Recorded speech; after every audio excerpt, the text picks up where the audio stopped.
Hi, wir sind Kati und Michael. Und das hier ist der Pacific Crest Trail, den wir dieses Jahr gewandert sind. Na gut, das stimmt nicht ganz. Wir sind nur dieses ganz kleine Stückchen in der Wüste gewandert mit gerade mal 200 Kilometer Länge. Das ist also kein richtiges Video zu einem Thru-Hike auf dem PCT. Aber wenn euch interessiert, was man dort in 2 Wochen erleben kann, dann bleibt dran. Die Nacht war fürchterlich. Wir hatten uns einen so unebenen Platz ausgesucht, dass uns alles wehtat. Also packten wir schleunigst unsere Sachen und zogen weiter. In der Fahrort-App hatte ich gesehen, dass am Wegesrand eine Bank steht. Und das war der Ort, wo wir hin wollten, um unser Frühstück einzunehmen. So eine Sitzgelegenheit am Trail hat man nämlich nicht alle Tage. Von hier aus ging es dann erstmal 11 Kilometer weiter in Richtung der Ortschaft Green Valley.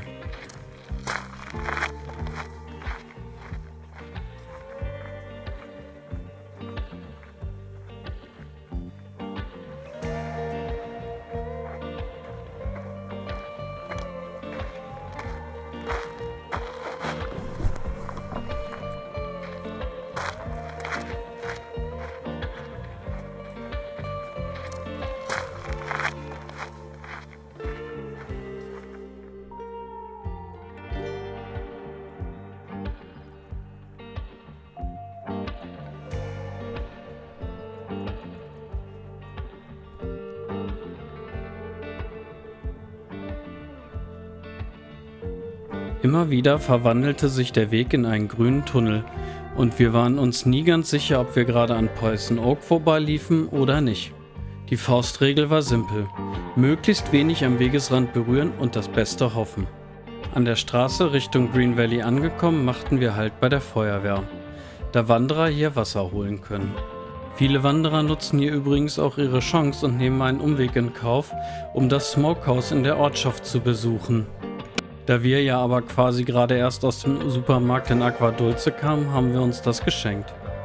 Nach der Rast sollte es für uns direkt weitergehen. Wir hatten noch 14 Kilometer geplant und natürlich ging es erstmal wieder bergauf.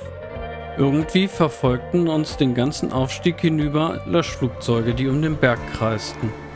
Wir fanden das ganz schön seltsam, weil wir konnten kein Feuer entdecken und auch kein Rauch riechen.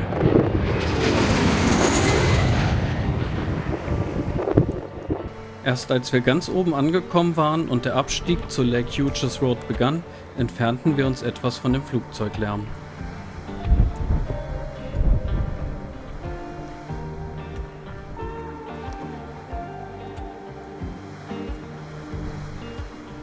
Nun bauten wir alle zuvor erklommenen Höhenmeter wieder ab.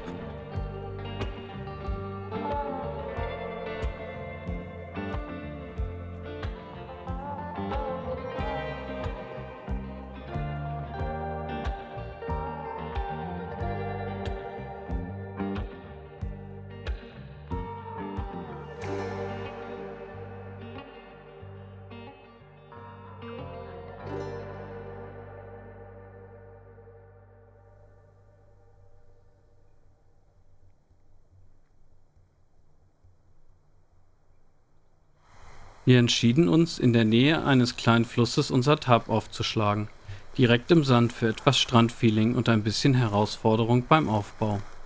Kein Hering wollte halten, aber zum Glück lagen genug Steine in der Nähe, sodass wir improvisieren konnten.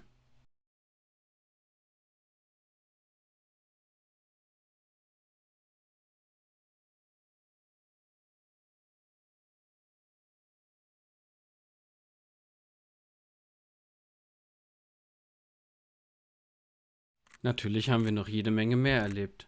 Und ich würde mich freuen, wenn ihr auch nächste Woche wieder einschaltet, weil ich komme mit dem Bearbeiten einfach nicht hinterher. Ich kann euch aber beruhigen, ihr müsst euch jetzt nicht langweilen. Ich habe noch ganz viele andere Videos auf meinem Kanal. Zum Beispiel, wie ich mit Kati den Camino Primitivo gewandert bin oder mit meinen Eltern die Tour du Mont Blanc.